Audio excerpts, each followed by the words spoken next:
Cool guys, well thank you all for coming to this extremely intimate inaugural Sustainability Sunday. So cool.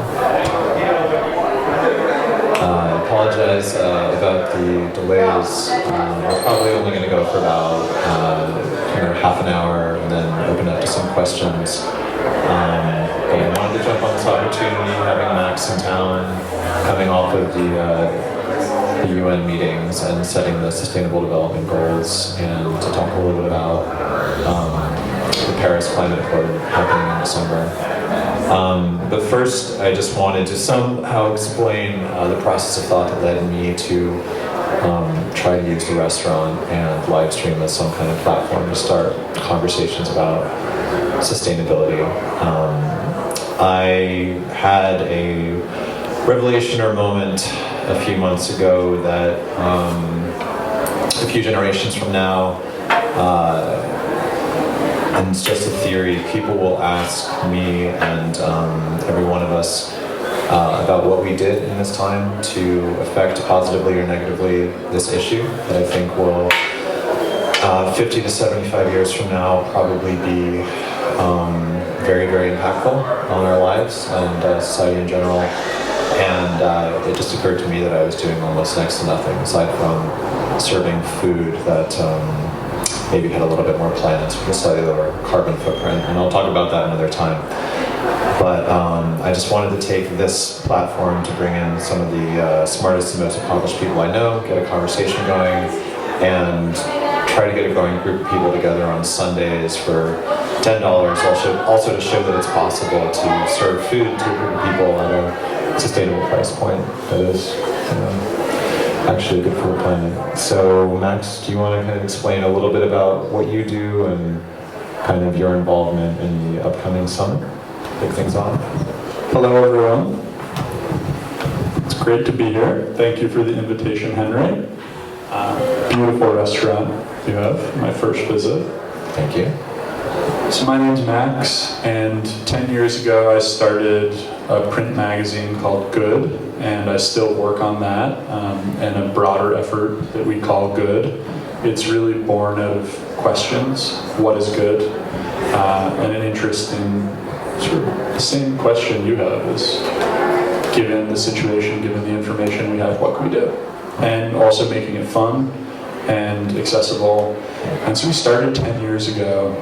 I was 24, my two co-founders were about that age, and we were in a tiny little room, and we were just dreaming, and we were sort of wondering, why is good not cool? Why do people who want to do good get made fun of? And we were just dreaming, and we had a little bit of time, a little space, and we could put down our ideas, and then we ended up getting national distribution, and by the time it launched in the fall of 2006, it was something that spoke to a moment in time, and it was incredibly reassuring, I think, to put, whenever you make something that you believe in, you put yourself out there a little bit. And with your restaurants, I see that, and if you haven't, you guys are all here, but the restaurants Henry makes, I think, are such a good example of just making something with love, paying a lot of attention to the details, really trying to create an experience that people can enjoy, but sort of thought all the way through. And we try to do that with Good as well. We're trying to do that. And you put yourself out there, and then the response was positive, but still sometimes you wonder, kind of, what are we doing? Could we do more? And it's intense. And I think what I've seen this year on the issue of sustainability, I think it's great that you're doing this, Henry, and that the first Sunday of every month will be a conversation dedicated to sustainability, and get a conversation going. It's wonderful. What I'm seeing in some of my conversations is a lot of people really care about this issue, but they don't know what to do, and they feel like it's too big of an issue, and you can feel a little powerless in that sense. And so Henry alluded to this, but last week they launched the new Sustainable Development Goals. So the world leaders, these 17 giant goals, from ending poverty to making sure that the land and the oceans and the climate is all well cared for, and that we're in a sustainable trajectory.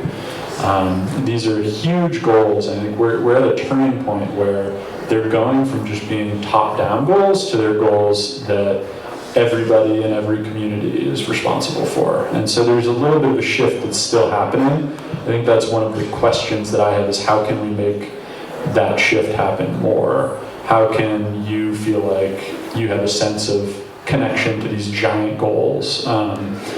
And specifically now, leading up to December, the climate is really important. So December, the first 9 days of December, there is a large climate summit in Paris, COP21 climate summit with the UN.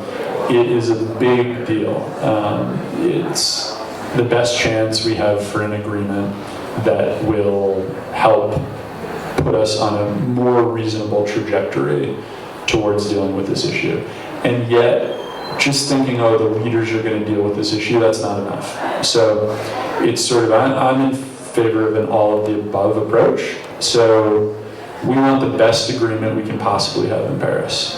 And we, Good, the company I started and working on, we're partnered with the United Nations Foundation to help do an activation campaign leading up to Paris, because people have told me, people involved in the negotiations have said that the number one thing that is going to help get a good deal done is public engagement and the public will showing these negotiators that they really should make an agreement happen in December. So as of right now, there's not that much. Sorry about Bushwick. Right? There's not that much public awareness, engagement, political will, that's being generated. And so we're scrambling, we're working hard right now. We have a campaign that is not yet public, but will be released in the next month, that we're really excited about for engaging in the lead up to Paris. And we're going to be involved in a gathering in Paris as well. But I think it's a good occasion to talk about this issue a little bit, kind of curious your perspectives as we have dinner. But I think, let's see, that's a quick overview, and maybe we can get a conversation. Yeah, one of the things that's really, interesting to me is in a lot of the recent writing on climate change, most people agree there's a 10% chance of temperature increase of 6 degrees Celsius. And that is the point at which the Earth is not inhabitable for human beings.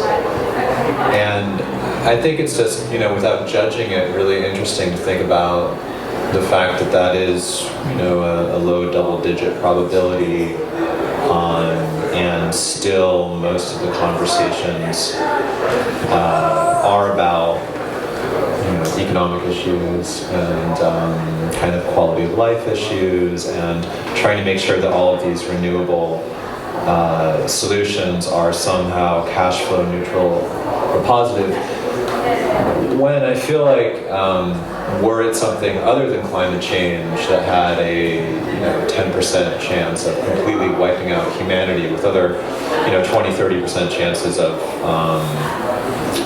severely impacting a lot of humanity, people would take it a little bit more seriously. And I think it's interesting wondering where we are right now with this cultural moment, that people aren't more activated about it politically. I wonder how you kind of engage with that, because I feel like among the scientists, the freak out is so intense that it's almost alienating. I mean, the science is not that complicated, but it's not super fun to think about. And the other thing is, one also needs to think about the fact that the time horizon we're looking at is probably after all of us are gone, which is the ultimate thing that people are in bad faith about and have a difficult time kind of addressing problems on that time horizon. So I think you're a really interesting person, Max, because you've done so much work in terms of being in the moment and spirituality. And I was wondering if maybe you could talk a little bit about your practice kind of outside of work and how that's led to what you're doing with your life.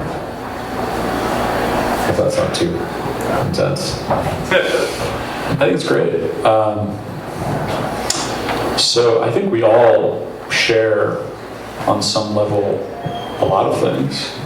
And one of those is sort of at some point we open our eyes, right? And we see the world. And I think wherever you're from, you can probably remember or picture, you can close your eyes and you can picture nature in its form. And wherever it is, wherever we haven't really messed with it, it's beautiful. I mean, wherever the nature is and you connect with it and you open your eyes and you see that, it's so beautiful. And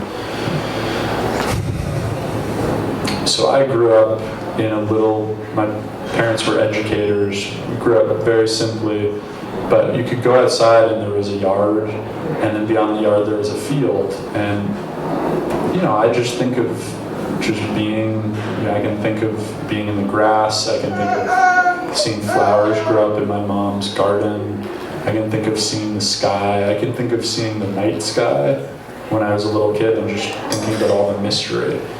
And, in our parents' generation, we could see the earth for the first time, the whole earth. And these are just astonishing, and the whole thing is astonishing. And I guess my practice is really about being a human being, and I'm learning how to do that. It's a very simple thing to be a human being. And part of it is, I think, this miracle of consciousness, whatever you want to call it, from whatever religious or spiritual tradition, is this incredible thing that we have. And we have it for a limited amount of time. And from my perspective, I don't know what happened before we got here, and I don't know what's going to happen after. But here we are. And then this beyond, in my opinion anyways, beyond beautiful planet that we inhabit is here. And we see that now there's so many of us that it's fragile. And so when I was 21, I got to live in a Buddhist monastery in India where the Buddha was enlightened, and I got to train with some masters and practice meditation. And it was really powerful to go from living in the US to living in the poorest region of India, very simply as a vegetarian with 30 college students, and feeling like I was getting rid of everything, but I was so happy.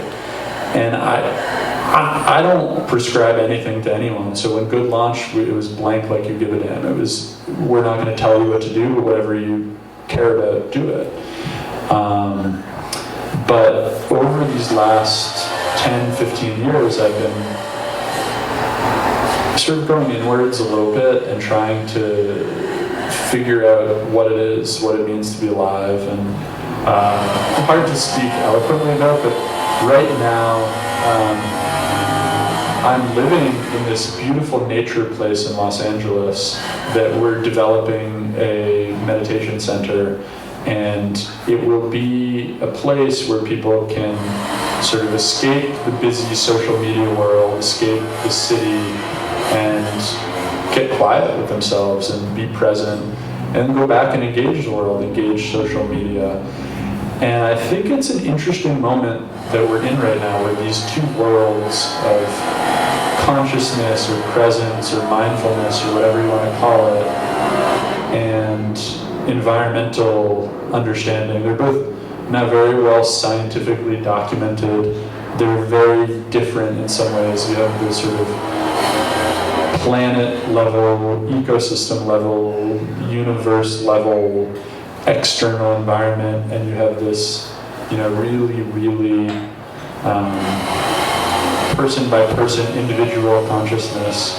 And I guess I have more questions than answers, but I'm very interested in the place where these two things meet.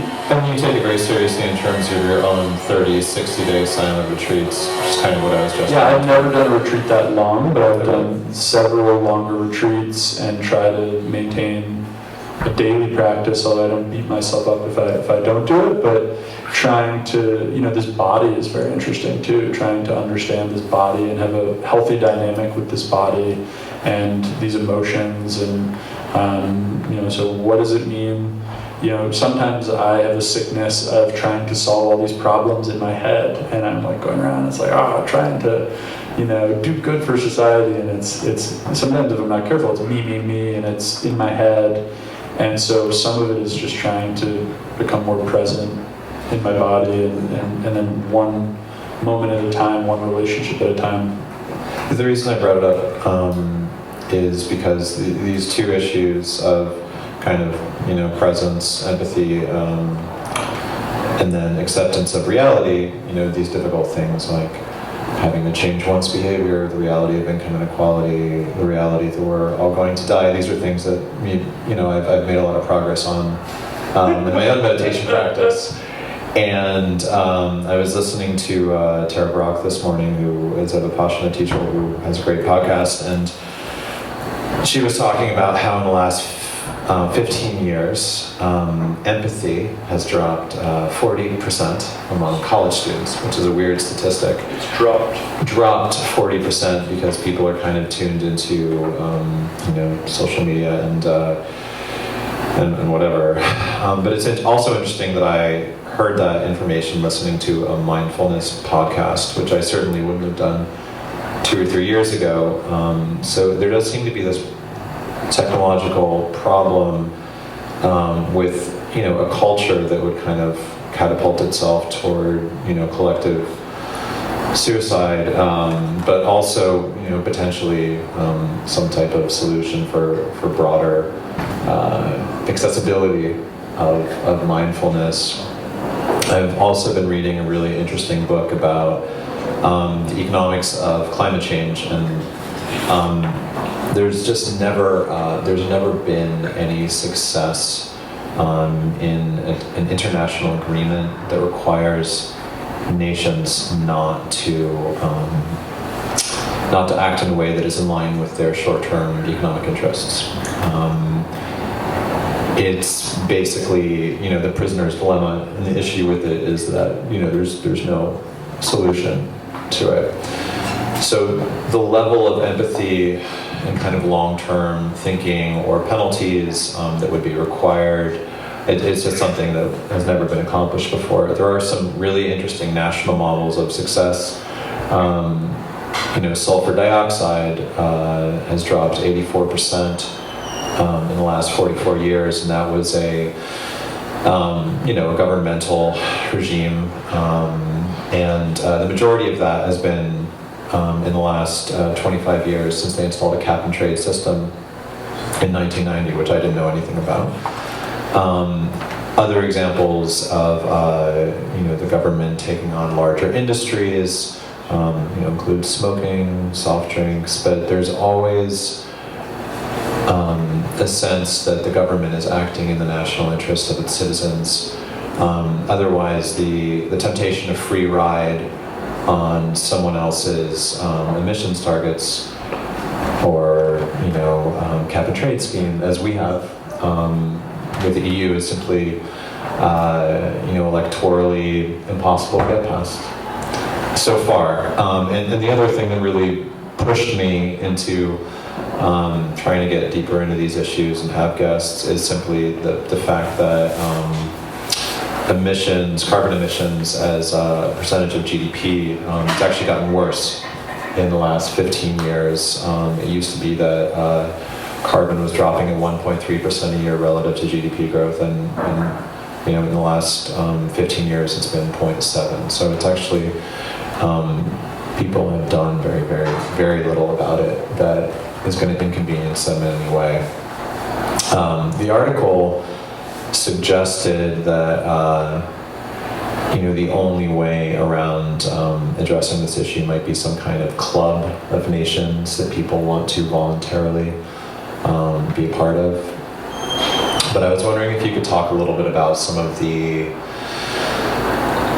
issues of income inequality that come up at these summits, where these first world nations say, hey everybody, we need to kind of clamp down on consumption, and a lot of the developing nations say, all right, when we catch up, unless you want to just like hand over massive amounts of wealth for our development, and that's where the summits sort of. Well, I think this is very real. The quality of life of the last century, since the Industrial Revolution, a lot of it is based on burning fossil fuels. And, so the question is, okay, now that we have a decent quality of life, there are nations that are coming up right now, and what is more important? What do you value? Do you value this sort of abstract concept of carbon emissions, or do you focus on people, who are trying to live at a decent quality of life? And I think what's happening is we're reaching a convergence point where economic incentives can align, and or where the body of knowledge about what's happening to the planet is sufficiently big that people want to do something about it. But it is a real thing. I mean, so good has always been about this ideal where sort of the public good meets sort of self-interest as well. But I think the reality is sometimes it's not neatly aligned. So Bill Gates is now putting a lot of resources into climate change. He says this is the issue that he kind of cares about the most. It's not the issue that his foundation deals with, but his personal office is working on this. And his real focus is on human ingenuity. He really thinks that by increasing research and development budget, we sort of need an energy miracle. So, and if you look over the last time frame that you're talking about, especially the last 5 years, the cost of solar is going way down, the efficiency, batteries are getting better, and so we're getting closer to a cost parity. And there are countries that are... But why is cost parity so important, given the stakes, do you think, for people? Given that we're talking about, the people dying and potentially kind of destroying the planet, why do you think most of the conversations are like, don't worry, this isn't going to cost you anything? What do you think is the hesitation is to say this is going to cost you a little or a lot? Let's be real about this. But this is also kind of the most, way more important than whatever you're going to spend that money on. Because that I find is pretty absent from the conversation, trying to frame it like it's some good idea for business. Maybe it's not. So I think when you talk about income inequality, it's like if you have surplus money already, what are you going to spend? Okay, you can spend a little bit more for the sustainable solution. That's fine. I think it's a question of when you may have a job, or you don't have a job, or you don't have money to put on your child's table. It's like these become very real issues, and so yeah, I mean, there's certainly people who think that it would be great if our economy collapsed, because we'd be more sustainable as a people, but there would also be untold suffering. And so I think one of the paths that's really powerful is just, now we're at a time where it's more possible to have alternatives to fossil fuels than ever before, and we're moving in a direction where 5 or 10 years the shift may happen more radically. Because I think what we've seen in partnering with business, so some people don't like business, some people love business, but business is very rigorous at looking after its self-interest. And you can roll your eyes and you can feel very alienated by that, but I think what is also exciting about that potential is, if you're a business, call it Unilever, and you reach 3 billion plus people every day, and you use all of these raw materials, and you realize that if you don't source your materials and package your materials and distribute your materials in a sustainable way, that at a certain point the materials will be gone, your business will be gone, and your growth will not continue. And so you have a company like that making huge commitments to sustainability. They have this thing called the Sustainable Living Plan, where they double their growth while they reduce their footprint, and they commit that all their products and materials are completely sustainably sourced. And you can become cynical about a company of that size, sort of the original multinational company, or you can see how a company like that has the scale to really shift things. And I think what's really interesting about what they're doing and what a number of other companies are doing is they're really pioneering this space where they're sort of jumping from the old model of produce unsustainably, sell, make a margin, maximize profit, to how do we kind of look at the whole picture, every single touch point of our existence, and how do we make sure that that's sustainable. And so that shift, we're living at a time where that shift is happening. How quickly it happens, how smoothly it happens, is partly up to us. It's partly up to these businesses. It's partly up to these governments. And I think the moment we're in right now is just how can we be a live actor and a present actor to this situation we're in. And so you talked earlier about 6%. So we're on a trajectory right now where the climate may rise 6 degrees Celsius. So the scientifically endorsed sort of goal is for it to only increase 2 degrees Celsius. And so there's a big gap in between that. And this Paris climate summit that's happening this December, best case scenario, we're not going to come up with a plan or agreement that gets us down to 2%. So we can be upset about that for sure, but I think the reality is, it's sort of where reality is meeting our dreams, and they're going to come up with the best solution possible, and it may be disappointing, but we're hopeful with enough of you engaging and enough of these activities that there will be an agreement that goes from this 6% sort of as usual trajectory to a significant reduction, and that in the years ahead we can go beyond what we're committing to, and we can kind of get down to that safer zone. I think rather than talking abstractly about this, I think it's exactly probably what you have to go through with your restaurant, right? So you want to make all the sustainable choices, and sometimes you need to spend money on something that's extra, but you also need to make sure that at the end of the day it all works, right? So how do you think about it in the context of your restaurant? I think about it as the person that people have trusted with their investment, and I set a budget.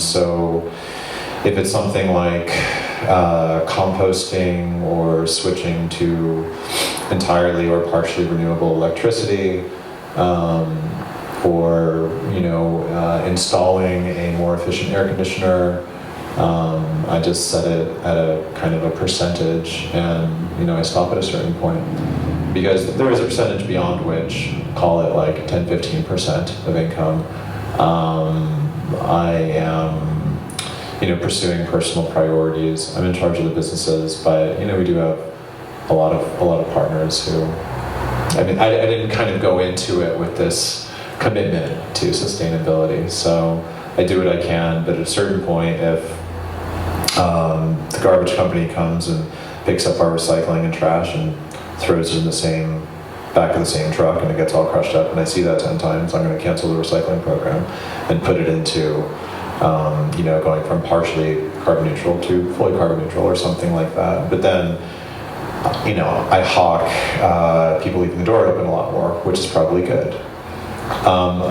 And one of the biggest things that I'm looking forward to is the appropriate price of meat, which should not be the price that it is. And I think that'll help a lot with health and wellness. But the country, we spend 9% of our income on food, which is the lowest in the world, and below the historical average of 25%. So as food gets more expensive, I think there are other questions like why can't people afford to feed themselves as they're kind of running from one job to another? Why are we putting all of this money into kind of corporate farm subsidies? I love the fast food kind of fair wage movement, because cheap food underwrites apathy about income inequality. The second that people can't afford to feed themselves, and it shouldn't be like this, but if you raise the minimum wage in fast food restaurants to $15 an hour, there are going to be a lot more people hungry, because all of those places are going to have to increase their prices, and they'll say it and they'll do it, and hopefully there'll be more of a conversation about like how much money people need to live with dignity in the city.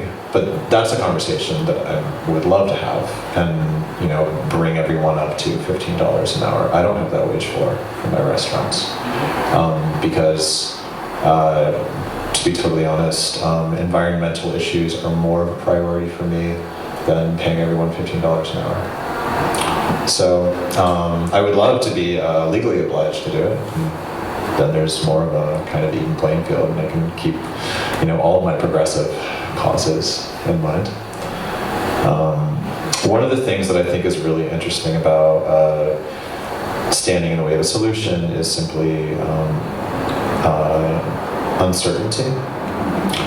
This idea that we don't know whether the temperature is going to go up 1, 2, 3, 6 degrees Celsius, and how that is kind of used as these guys don't really know what they're talking about. It is such a ludicrous thing to stand in the way of progress. I don't know what your guys' strategy is for talking about uncertainty, but certainly, in a business where you have a range of really bad outcomes, you don't know which one of them is going to happen. It would never be used as a reason to kind of let's see what happens. I don't know what the answer is to people that say, well, they can't even tell us how much the temperature is going to go up. I was at the People's Climate March last September in New York. I barely ended up going, but I went, and it was so refreshing to me, because I think it didn't feel like a protest march. It felt like a solidarity march, and there were 300,000 people there, and it just felt like humanity. It just felt as if regular people were there and regular people cared about this issue. And I guess my instinct is that life is hard. We live in a city where various forces are cities where people are getting pushed down, people are struggling. There's tons of stuff on our plate. We're trying to make ends meet. We're trying to do this, that, the next thing, all with integrity. And it's not, most people that I've met really do care about the planet and are concerned about something happening to our planet, but there are other things that we're dealing with. And so I think the question is, yes, uncertainty can sort of allow us to slip into, we don't really know what's happening. The winter's kind of cold in New York.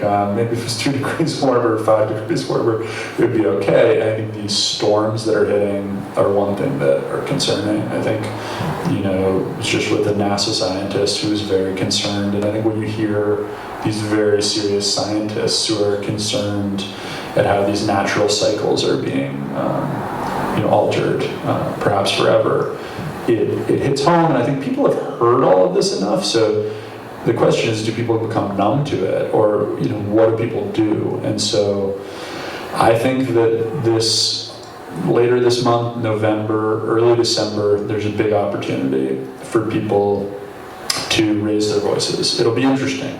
Are people apathetic? How do you design this so that people can do it? It's a leap of faith. I think I have a little bit of concern that we're going to, put ourselves out there, and there's not going to be the wave, but also there's the chance of the wave. And if it's not this December, if the Accord is disappointing, if this is not the moment, then I do think the worse things get, the more people will react. The question is, will it be too late? And I guess I feel I'm overly optimistic, but I think a lot of progress is happening on this issue, and I think a lot of people are taking this issue very seriously right now. I think we're seeing a turning point happen, and I think the question is, how can it be accessible to us?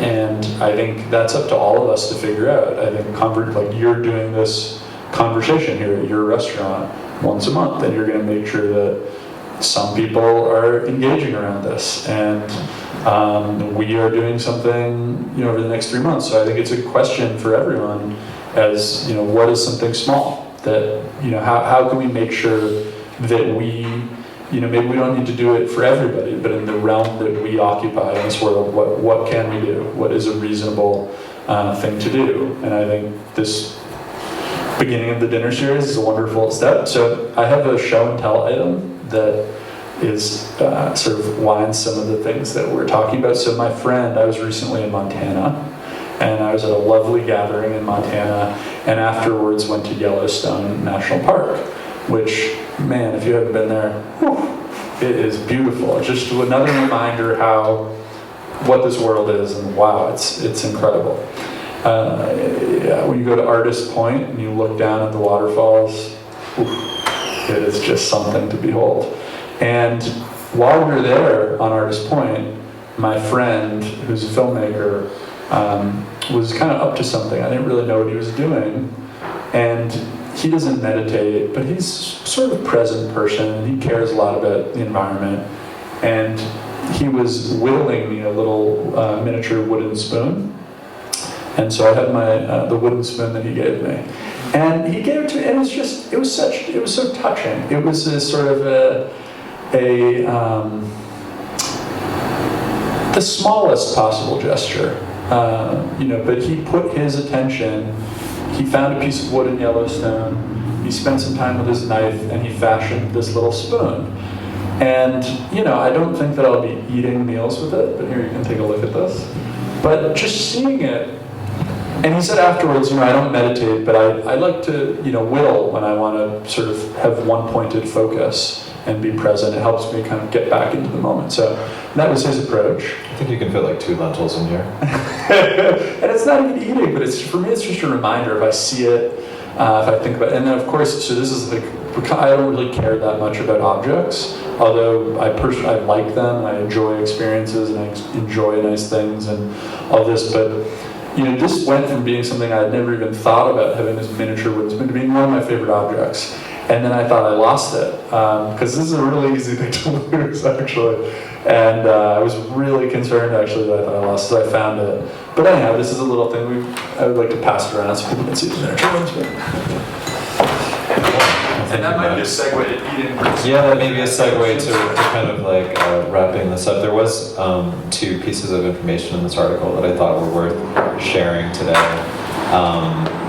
One was the proposal that the only way to actually resolve this issue would be a global cap and trade system where the price of carbon was the global cost, because it might make sense for the United States to put like $3 per ton price, and maybe China puts a $7 per ton, but it's only everyone's total cost per ton that would be needed, and the cost of carbon then becomes quite an important thing. And the other thing that I wanted to share was that in 2001, the International Climate Change Panel said that it was likely that climate change was caused by humans. And then in 2007, they said that it was very likely. And then in 2014, they said that it was extremely likely. And there's something really poignant about the fact that, as people are not really paying attention, all they can do is kind of change the modifier in their kind of alert. And also the fact that they were unwilling to say that it was certain. They just couldn't say, this is happening.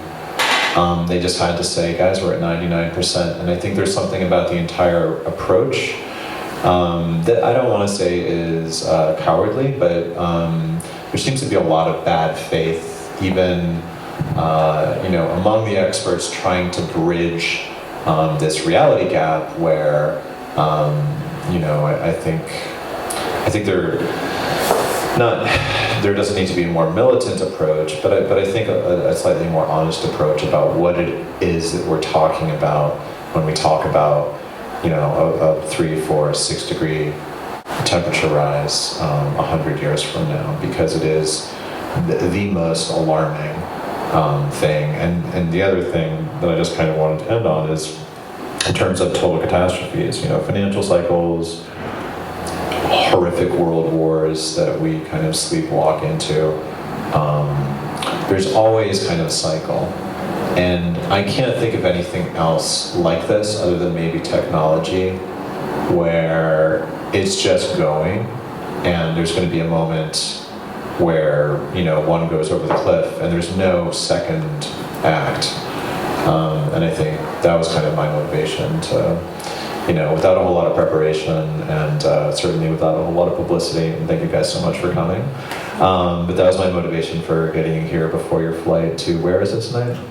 I decided not to go. I was going to go to the Middle East, but I decided to stay more local this time. So I'm not flying out tonight. Well, thank you for making the plan. Of And I did do it as despite going to Abu Dhabi, was it? I would have been going there. Yes, Okay. Well, I mean, it's just really cool that you made the time. I'd love to open it up for questions, but I think everyone probably just wants to eat. Maybe we can try over a little food. All right, cool. Well, thank you guys so much. This is the first one.